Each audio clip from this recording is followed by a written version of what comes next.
I'm Chris Berman. Got a lot of games to cover. Let's get at it. In our first game this week, we had the Colts squeeze out a 4-point victory. Austin had a stellar game, but all said and done, his performance wasn't enough to lift his team to a victory. Number 40 rushed for over 50 yards and helped his Browns beat the Raiders.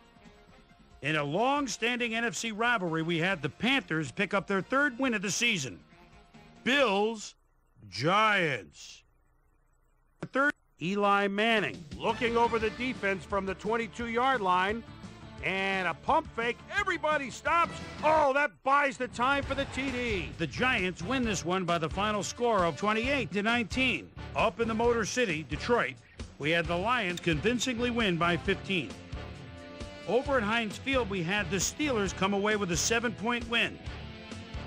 The Redskins defense held their opponents to under 100 rushing yards in their win at Raleigh, Maryland. Dolphins, Jets.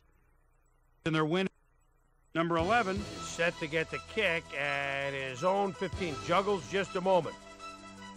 Jumps outside, gets a block downfield by the midfield stripe, and you know he's got Jets. He could go all the way 85 yards. The Jets go on to win this by the final score of 24-10. The Packers won at home, but will take to the road next week to meet the Vikings. The Buccaneers win yet again this week and keep their impressive streak alive. We had a big injury in this one, and Trey has the lowdown for us. Trey? All right, Chris, thanks. Luckily, we had a relatively injury-free week, which makes my job just that much easier.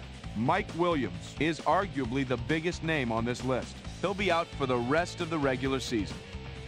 So that'll do it for now. Boomer, back to you. Texans, Ravens.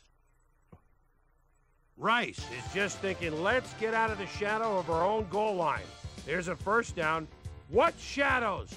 The only shadows are the defenders behind him. He could go all the way. A 98-yard run. The Ravens go on to win this by the final score of 23-21. Grant had over 50 yards receiving and helped his Packers beat the Vikings. And in our final game, we had the Vikings come away victorious.